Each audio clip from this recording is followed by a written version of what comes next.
Hi folks, I'm Alan Watt and this is Cutting Through the Matrix on November the 27th, 2012.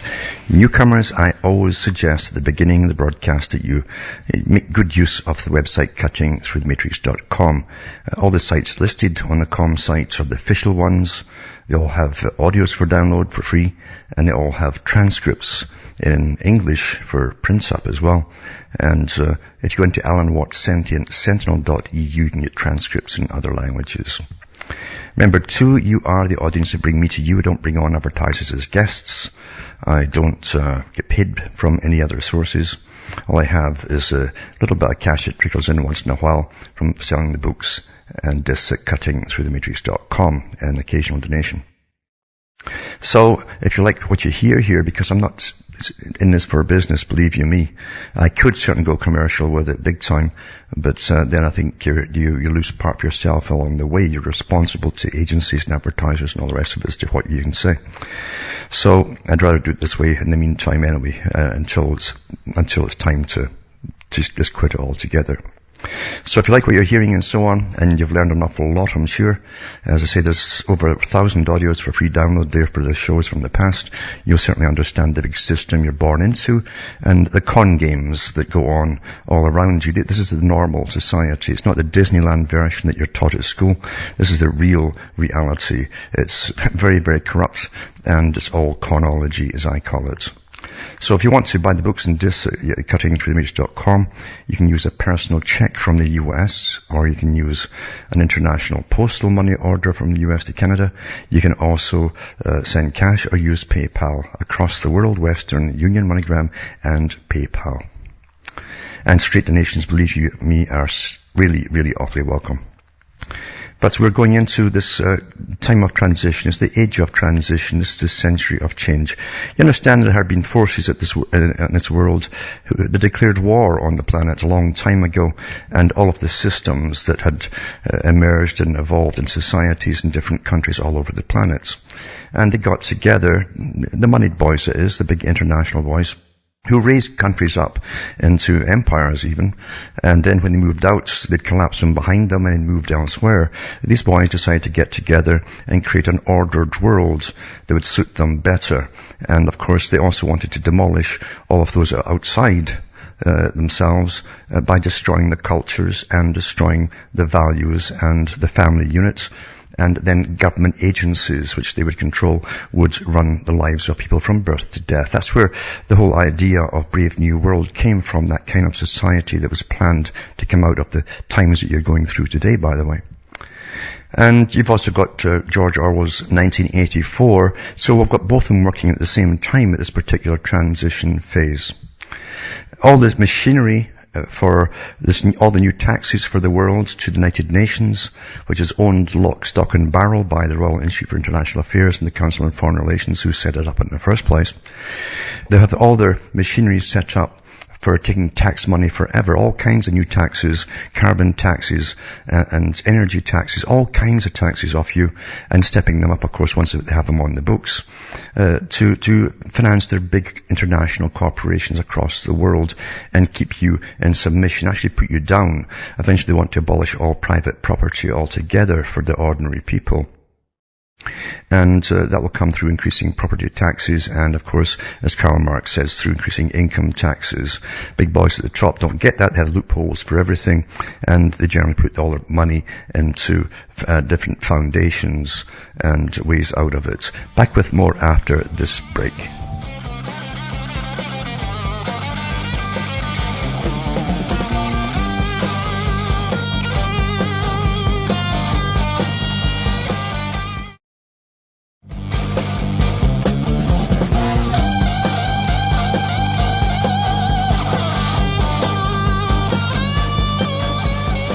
Hi folks, I'm back cutting through the matrix. Remember Agenda 21.2 talks about the fact that there'll be no private property for most people down the road. They want to abolish that because renting is a form of control by government agencies, councils and so on. And they want, it's all about control, Agenda 21 of course. And also you'd have no private automobiles because there'll be essential vehicles only in their ideal system. That's all still to come. And meanwhile, I read a story yesterday of a guy and his family. The man lost his job, or his business went bust, and he moved on to his own land. He'd been in the family for 300 years. And the local council fined him and put him in prison because he didn't have planning permission to put a little trailer on there to live in. Meanwhile, the country's in the worst depression I've had for many, many a moon. And this is what you've got. So you're living in an age of technocracies, all these technocrats, appointed people and agencies all crawling over each other for turf, basically. They're all competing with each other for turf and rights and power over the general public. And it just gets crazier and crazier. Mind you, too, part of it is also training the public to be taxed more and more and more. You understand that's what really repetition's about, just teaching you to accept whatever they deem fit that you pay up. But here's how dumb it's getting now in Britain. Bedroom tax dilemma for social housing tenants. People living in social housing who have a spare bedroom will find any housing benefit claim reduced to about £40 to £80 a month next April under welfare reforms. But research seen by the BBC suggests that almost 95,000 people in England could be forced into arrears because there are no smaller homes for them to move into. So just some bureaucrat, just, a bunch of them just meet at some meeting somewhere over, cake and biscuits and tea, and all hands up on this, and somebody signs it, and that's it. And all these folk are affected. Thousands of people are affected. It says tenants in the north of England will be hit the hardest by the introduction of the so-called bedroom tax, housing officers say. The government says that it's called the under-occupancy, so it's under-occupied house, right? And they're getting sort of welfare benefits. And there's maybe an extra room. It says this under-occupancy penalty, to give its official title, will protect taxpayers from having to pay for a 2 or 3 bedroom house for a single person.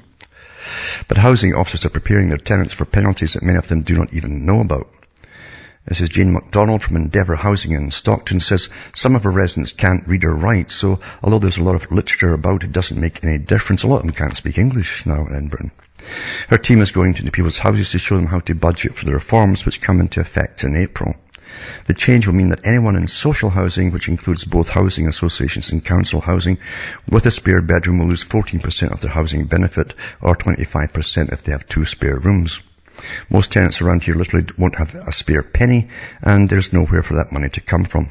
So they're not going to have to make that difficult decision to move or get into debt. So they are going to make that decision. Well, what decision is there? Yeah. And but this is bureaucracies, you see. This is bureaucracies, and I say these multitudes of agencies all stacked above each other, making decisions on the cattle down below. That's how they see the public. There's too much of it, you understand? And this is a nightmare that some people saw 80 years ago. 80 years ago would come with this type of system. Even Lenin talks about it too. He says eventually there'll be so many agencies starting as services in Britain, they'll become authorities. And there'll be so many authorities that'll all be fighting and stepping on each other's toes for the power, all competing for power. In other words, power over the little guy, the masses. And that's what you've got today. And it's time, basically, the public, but they won't, but it's time the public's got up and says, that's enough, and disband them all. Tear all the contracts up, everything else, tear it up, start all over again. All you need is the bare minimum, and that's it. That's basically it. That's what you have to do. And they'll get fat salaries at the top too, so you've got all these thousands of extra people to pay for their happy meals and so on, and their trips abroad to compare your council with someone else's council in another country. That's what they do. They've been doing that for years. And also this article come in too. People have been talking so much about paedophilia. And paedophilia, as I say, will be normalized. There's no doubt about it. It's been normalized in ads all over the place as well. And eventually some bigwigs will have a debate. The United Nations, they want paedophilia at the United Nations, by the way. They're the guys who want to do away, along with Planned Parenthood, for the consensual age for having sex with a child. So that's where they'll go to make the decision eventually. And of course, we know where it's going to go. They really set the whole stage up, and then they come out with the pre-planned debates and then leave you with the conclusions. Anyway, the ones at the top, near the top, it's just amazing they're all into child abuse. It's just staggering. It truly is staggering how you can be fixed on children. And it says a royal security chief, this is one of the top boys in Britain, charged with making child abuse images, it says. He works at the Home Office. So a government official with responsibility for Buckingham Palace security has been charged with making child abuse images. Home Office civil servant David Tracy, 48 years old, works in a Whitehall unit that spearheads strategy on tackling terrorism. Tracy was arrested by Essex police and charged with 4 counts of making indecent images of children. He appeared at Southend Magistrates Court November 14th, has been bailed to return to Basildon Magistrates Court on January the 8th. Tracy has now been suspended from duty at the Office for Security and Counter-Terrorism, where he had access to plans of Buckingham Palace.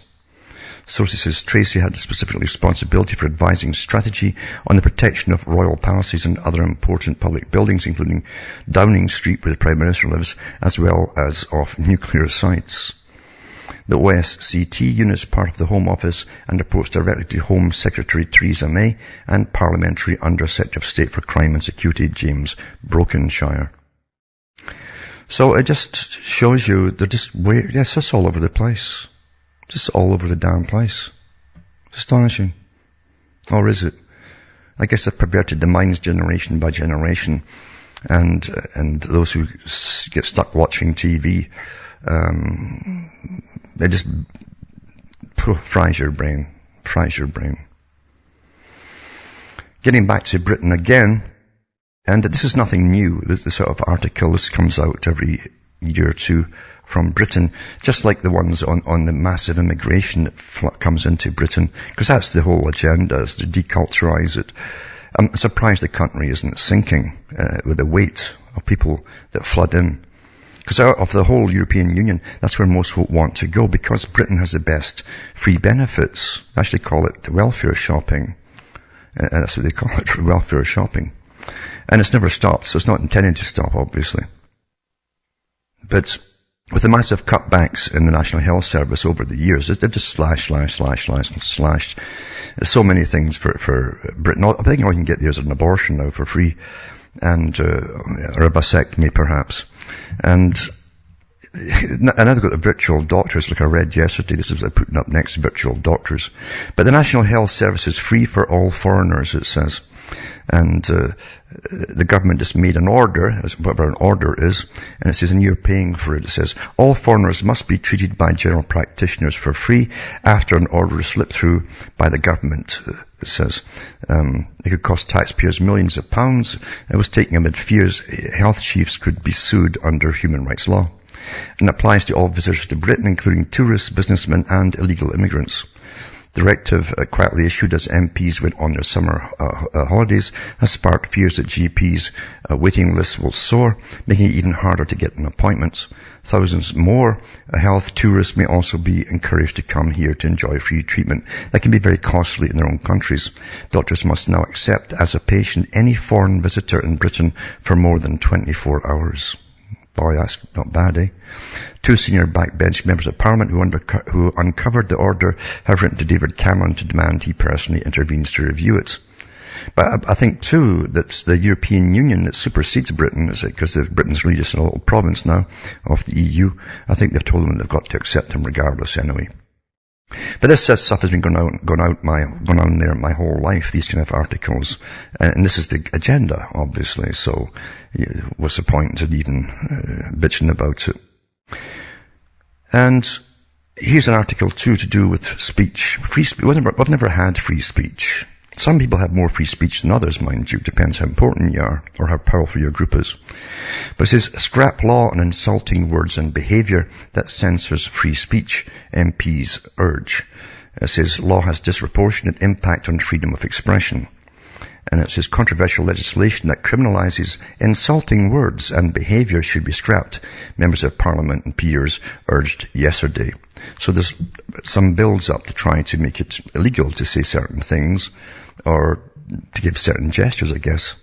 The law, which has been used to arrest a Christian preacher, a critic of Scientology, and a student who made a joke, has a disproportionate impact on freedom of expression, the Joint Committee on Human Rights said.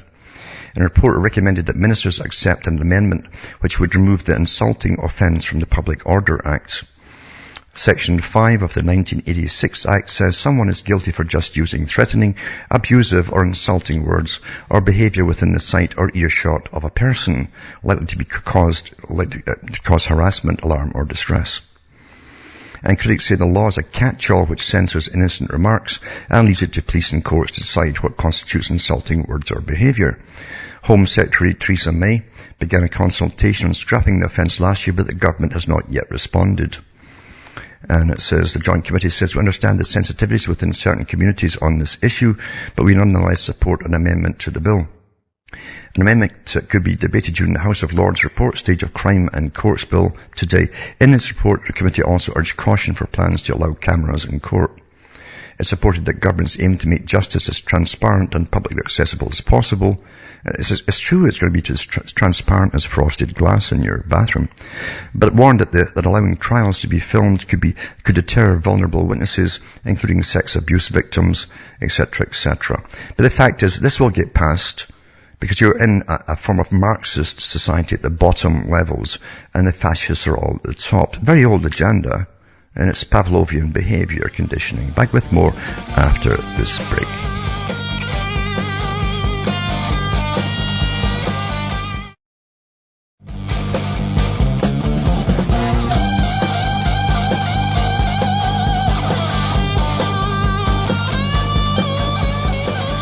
Hi folks, I'm back. We're cutting through the matrix. And as I say, we live in utter deception. You can get any country doing nasty things to other countries and turning around with straight faces and just throwing it away and saying, oh, what's the big deal? Or they'll tell you they've done the right thing, things like that. You know, it's really a nasty thing that you've seen happen. And corporations are exactly the same. This is a time for mass corruption, you understand, because you see, all the old values, even the old religions at least gave you values, even if you didn't believe in it. You were in a particular type of culture like Christianity. You had remnants of that kept you on the kind of straight on narrow regarding what is right and wrong. Of course, in Kabbalah they say there's no right and wrong, so that's where you are today. It's only kind of wrong if you get caught doing it. But here's an article here that shows you how this technique works. It says, Romania on Friday, the Stockholm-based European Centre for Disease Prevention and Control said that 115 children in Romania have been sickened by a tuberculosis vaccine made in Denmark, according to businessweek.com. The children had symptoms including swollen lymph nodes and abscesses. So you remember too, that they get basically much like the pox, and they end up getting these abscesses that can be infected. And 50 have been hospitalized since March. In a televised address November 22nd, Romanian Health Minister Raed Arafat said that the TB vaccinations would stop until the cause of the side effects is determined. Then you go to the makers of it, right? And it wouldn't matter what maker it was, they'd all have the same public relations thing. And it says here, lymph node swelling is a completely normal side effect of the Bacillus-Calmette-Guerin vaccine, according to Nils Strandberg-Petersen, Chief Executive Officer of Statens Serum Institute, a Copenhagen-based unit of Denmark's health ministry and maker of the vaccine. Petersen also said that he could not say whether the number is above the threshold that is normally seen, that's bad side effects or folk getting ill, and that abscesses are also seen as side effects as of the vaccine. So that's your standard response from guilty parties as they cover their assets, you might say. And this is standard everywhere. You can't get truth out of any place that you look today, in this day and age, from any government or corporation or anything. They all go through public relations, and their idea is to spin the truth or omit half the truth or so on. And they can tell you that if you have pustules and all over your body with this thing, he still tell you it was a normal reaction to it. That's just how it goes. We've seen this with even the so-called anti-cervical cancer vaccines are given, which, by the way, is a misnomer, because even the inventor of it says it wouldn't do a damn thing. It was a woman, and she did talk shows on it when she left the company. But anyway, when they start dying off in the clinics, it's just a coincidence they died off at that moment. That's what they're told to tell the public, just after getting the jab. Now, I've mentioned before how degraded we are. We truly are degraded, because you understand there's a campaign to degrade us through entertainment and altering society to destroy all that was again to bring in the new. Then you, by the way, is where you're supposed to be hedonistic. You live for yourself. You don't care what happens to others as long as you're not touched personally. And therefore you can go on in your little circle of life, that little bubble you live in, and hopefully you'll get through it without men in black coming with like stormtroopers through your windows because you said something nasty on Twitter or something. And therefore, in other words, you're all totally controlled by the states. And you have no freedom of choice at all, really, outside of the few things they hand to you. Take your pick of this, and this. This is your freedom of choice. Anyway, this article here sums it up too, through your television and so on, and how you're brainwashed and degraded by it. An actor who was cool and calm after 2.5 Men, Führer, that's some television series apparently is really degraded. Anyway, it says Angus T. Jones, the star of 2.5 Men, who trashed his own show as filth, is cool and calm and doing very well, according to his interviewer who spoke with Jones after his comments prompted an online outburst by the media that makes it. Christopher Hudson, who hosts the online show Forerunner Chronicles, also told ABCnews.com that he admired Jones for speaking so boldly about his religious convictions. So I'm impressed that this young man has the ability to deal with the situation in a responsible way, Hudson said today. The young man is a noble young man. Hudson's 15-minute-long sit-down with Jones went viral after he posted it to YouTube Monday. As of this afternoon, it had more than 800,000 views. While most of the video is devoted to Jones' testimonial about becoming a Seventh-day Adventist, he goes on to tirade about 2.5 Men, where he's played happy-go-lucky child Jake Harper since 2003. And what he basically says, he says, Jake, this is a fictional character. He says, if you watch 2.5 Men, please stop watching 2.5 Men. I'm on and 2.5 Men. I don't want to be even on it, he says, or in it. He goes on to say, please stop watching. Please stop filling your head with filth. Please. People say it's entertainment. The fact it's entertainment. Do some research on the effect of television on your brain, and you'll have a decision to make, he said. And, well, at least he's come out with the truth. And lots would never do that because of the kind of money they get paid for it. They'd never give up that, believe you me. Then the story goes on about the critics in Hollywood who are all pretty filthy themselves, because that's Hollywood's all about that. Can attack him on saying things like that. And other ones will say you'll probably never work or have a hard time working again, etc., etc. So, that's what you get when you come up with truth in this day and age. Most people are utter prostitutes, you understand. I mean, most people really are prostitutes when it comes to cash. They'll do what they're told and get along and go along to get along. Back with more after this break.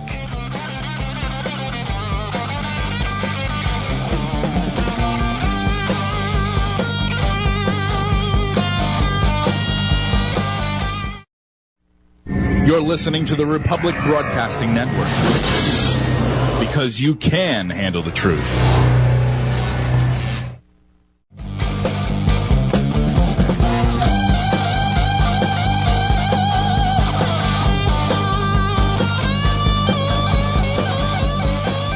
Hi folks, I'm back. We're cutting through the matrix. And of course, as I said before, it doesn't matter how much evidence comes out to the contrary of global warming. It doesn't matter, because you see that was set up years ago, the whole idea of it, many, many years ago, to bring the world under tight control of a few people and tax the blazes out of everyone. And total control as well of a lot of your life and things that you do you won't be able to do again. This is the real ultimate control freak one, once you get really, really started into it. But anyway, they're always on giving you scary stories, often utter lies and frauds. It doesn't matter though, because you see, they say themselves, even the politicians say, well, it doesn't matter if the science is all bogus, as long as we can redistribute the wealth. It's going to help people. Well, it will help the international corporations that are all over the planet as we throw money at them, wherever they have to set up shop. But here's an article here. It doesn't even make the mainstream. It says, Antarctic sea ice sets another record, it says. Antarctic sea ice set to another record this past week with the most amount of ice ever recorded on day 256 of the calendar year. And that was September 12th of this leap year. It says, please nobody tell the mainstream media, or they might have to retract some stories and admit that they're misrepresenting scientific data. National Public Radio published an article on this website last month claiming 10 years ago a piece of ice from the size of Rhode Island disintegrated and melted in the waters of Antarctica. Two other massive ice shelves along the Antarctic Peninsula had suffered similar fates a few years before. The events became poster children for the effects of global warming. There's no question that unusually warm air triggered the final demise of these huge chunks of ice, it says. Well, the fact is, I've got a fridge here, for instance, that it doesn't defrost itself. And the ice builds up. And eventually when you open the door, a big chunk will fall off. Well, that's what happens, you see, in the Arctic and the Antarctic. You'll see these massive ice shelves getting taller on the top, overhanging the ocean, and then they all fall off and they get too heavy. That's natural, you see. It's been doing that forever. But it says NPR failed to mention anywhere in this article that an Antarctic sea ice has been growing since satellites first began measuring the ice 33 years ago. And the sea ice has been above the 33-year average throughout 2012. Indeed, none of the mainstream media are covering this important story. A Google News search of the term Antarctic sea ice and record turns up not a single article on the Antarctic sea ice record at all. Amusingly, page after page of Google News results for Antarctic sea ice records show links to news articles breathlessly spreading fear and warning of calamity because Arctic sea ice recently set a 33-year low, it said. So, there's pure lies and deception out there. And it's not going to stop. It's not going to stop. I mean, they've got away with so much already. It's not going to stop because so much hangs in the balance. I mean, they've already set up the bank in Switzerland, the private Rothschild's family bank, for all the carbon taxes to go through for the whole planet. And Al Gore and all the other companies too, trading stocks on carbon. Carbon, for goodness sake. One of the tiniest gases there is in the whole atmosphere. It doesn't matter, see, anything will do, but it's going to really be the big stick, the big club to train you from birth to death to adjust your life, and your children will really be robots and governed with so many government agencies dealing with them from birth right through their entire life to their dead. I'm not kidding about that too. Now, Brzezinski said this about Iran, he says, the US should not follow Israel on Iran like a stupid mule, he says. So it says, Washington DC, I don't think there's an implicit obligation for the United States to follow like a stupid mule whatever the Israelis do, said Zbigniew Brzezinski. If they decide to start a war simply on the assumption that we'll automatically be drawn into it, I think it is the obligation of friendship to say, you're not going to be making national decisions for us. I think that the United States has the right to have its own national security policy. Speaking before a conference sponsored jointly by the Arms Control Association and the National Iranian-American Council, Brzezinski effectively ruled out a U.S. or Israeli strike or attack on Iran as an act of utter irresponsibility that would mean the region would literally be set aflame. He warned that a policy based on such unrealistic options ultimately undermined U.S. credibility. Panelists at the event argued that the timing is right for a renewed diplomatic initiative with Iran. Right now is the time, right after the American elections and right before the Iranian elections, observed Professor Ahmed Sadri of Lake Forest College. This is, remember, back to 2008 when we're in the same point in the cycle, except right now on the ground the situation is much worse. There's more fissile material and there's less optimism, he says. So anyway, it won't matter because there's been demonstrations all over the US right now by pro-Israel or Zionists, and you do wonder who's running the US government at times. The whole world does. The whole world does wonder who's running the US government. Now, China, all countries are into this fracking thing. When you stand back and you really look down at the whole planet here and you see fracking going across the whole darn surface of the world, and it makes you wonder, I mean, where's it going to all end? Because as they frack away, it means that whole areas are going to be uninhabitable for years because all the stuff that they pump into it poisons the water and everything. And I guess they do have long-term plans. Maybe that'll fit in with all being crowded into the cities. Overcrowded cities, the Agenda 21, are moved off to certain crowded areas. Well, they leave all the country eventually to get back to normal after 500 years or however long it takes. But it makes you wonder. Anyway, China's planning a huge fracking industry, it says. And shale gas in China, natural gas appraisal well of Sinopec in Langzhong County, Shenzhen. It says China is ratcheting up its fracking ambitions with virtually no regard for groundwater protection or other environmental safety measures. See, China's more straightforward with killing off the excess population. I mean, they really are. They've got a history of this. So they just go straight to the point, and so many of them are already dying with cadmium poisoning and so on, because in the polluted rivers, they poured the water on their fields to irrigate the vegetables. Anyway, according to a new investigation by the independent publication, Cakeson, it says the report points to an October 24th white paper on energy development released by China's top cabinet, which calls for ramping up the industry and pumping 6.5 billion cubic meters of natural gas from underground shale formations by 2015. And it says the model for China's anticipated success is the U.S. shale gas sector. The article states geologists estimate the nation's recoverable reserves to be about 25 trillion cubic meters, on par with the United States. So it's going to be, and again, this is all part of the so-called alternative to burning coal. You know, because of the global warming nonsense and the carbon stuff, you know. So there you go. It's just, let's smash the planet up because of a myth, a purposely laid out and created myth by the Club of Rome. That's the guys who invented the myth, you see. Corruption is everywhere, like I said at the beginning of the broadcast tonight. Because there really is no values now except get rich quick. And try to get up above the safety margin, whatever safety margin there is, in every area before everything collapses and you're down at the bottom with all the rest of the cattle getting shoved into the overcrowded cities. Anyway, it says this man called Rennie is charged in a $2 million toy theft. And it says, inside 2 GTA Greater Toronto area warehouses, police were shocked to discover more than 150 skids of porcelain dolls, Axe body spray, fruit cups, and items that almost didn't make it under the Christmas tree, it says.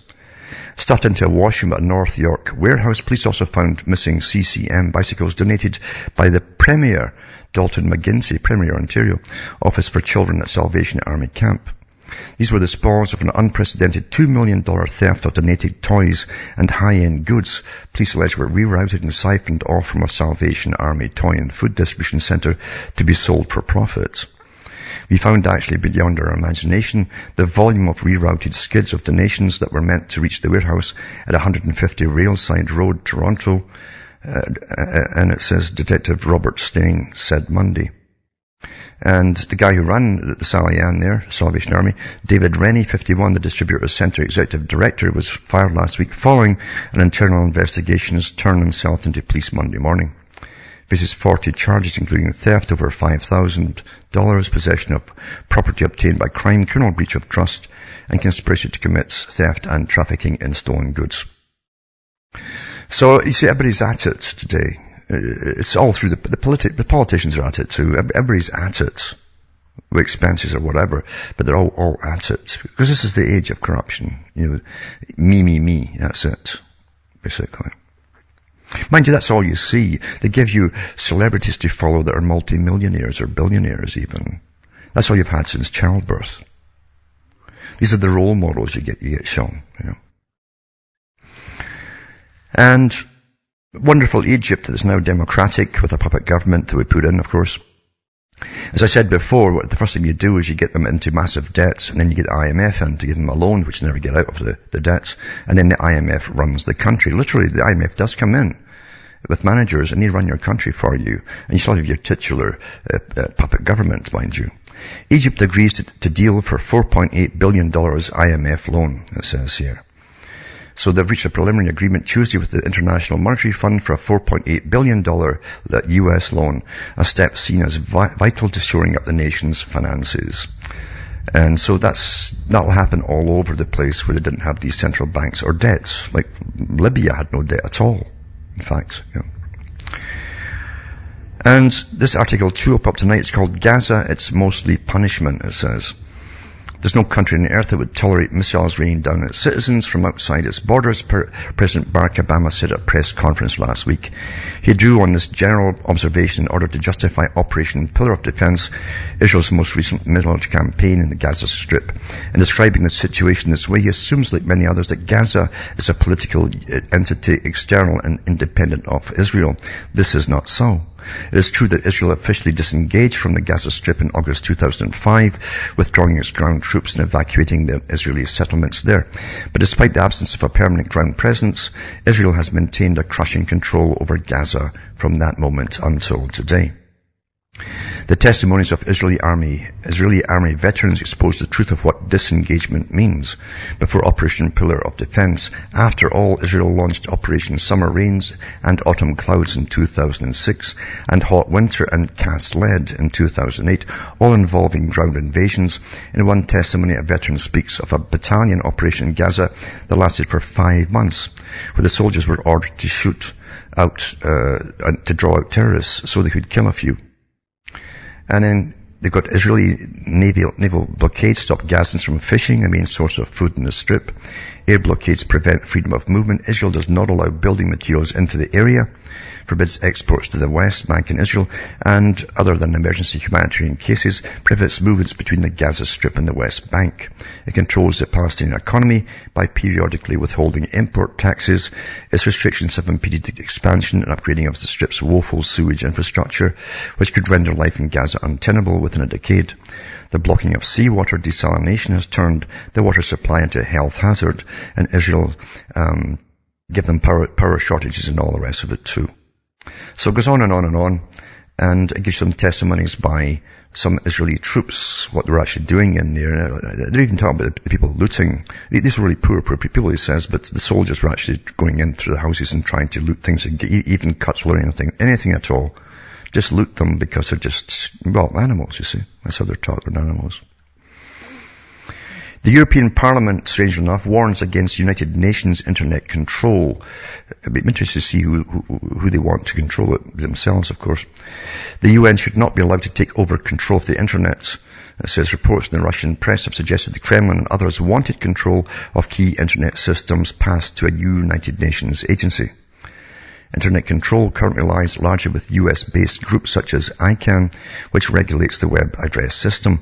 The European Parliament has said the UN's International Telecommunications Union was not the appropriate body to have authority.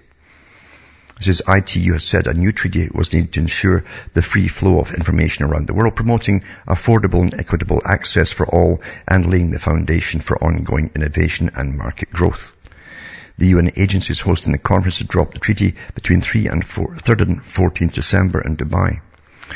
Members of the European Parliament backed a resolution which urged member states to reject changes to the international telecommunications regulations which would negatively impact internet, its architecture, operations, content and security, business relations, internet governance and the free flow of information online. Then it says equal rights. Well, that's something. I'll be that everybody else who uses the internet, they'll probably start taxing us or lasting us all. So we'll pay for all those who don't have the internet in other countries. There'll be something like that here. That's where they're going with all this stuff. Nothing is ever done for your benefit, folks. And it says here, Jewish and Christian groups clash over US aid to Israel, it says. Jewish groups have reacted furiously to a letter of Congress by 15 leaders of Christian denominations asking for a review of whether some of the $3 billion in annual United States aid to Israel is being used in violation of US law and policies. I think they try this every so often to stop the aid, and of course they retaliate and nothing happens. Tonight, Sue put up an article about one of the mayors in Mexico who was killed the other day trying to stop drugs, etc. It's just incredible what's happening down there. And this woman has been attacked twice before and shot a few times as well. She was a mayor, she had her own children, and she did her best and all the rest of it for the people to stop the drugs. But it's not the policy to stop the drugs, because you see the big folk who run the world run the drug trades as well. And profit's good to them. They don't care where the profit comes from. If I put this link up tonight, you can read about this woman. It was quite a life she had, and she certainly stuck to her convictions. Also, it says, millions of lonely people. The tragic legacy of the left's war on families was not just the left. The left works with the right at the higher levels. I'm not talking about the people that you know. I'm talking about the ones who really run the world. And they run both sides of it. And it's by tradition, by the way. And that was part of their goal, destroy the family and destroy the natural community. The communities that they recreate are all run by well-being specialists that come in and talk to you like a child. How are we today? Are we feeling well today? Etc., etc. Anyway, I'll put this article up as well to show you how folk are just going into depression. Mind you, I guess it will help speed up the death rate as they commit suicide and get euthanasia pills offered to them as well. And Obama wants more military aid to Israel after the ceasefire. I mean, it's more than the $3 billion we're talking about, the Christian-Israeli thing. There's missiles galore and everything else. Anyway, Obama's just promised he's going to give them a lot more military and financial aid after the ceasefire agreement, it says here. So back with more after this break.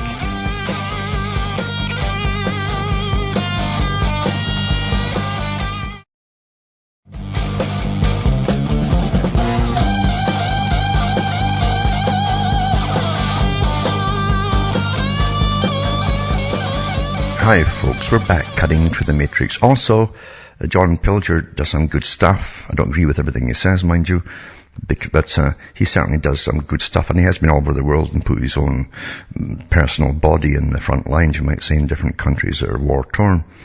But he goes on about the BBC and its propaganda and its historical role of pushing propaganda.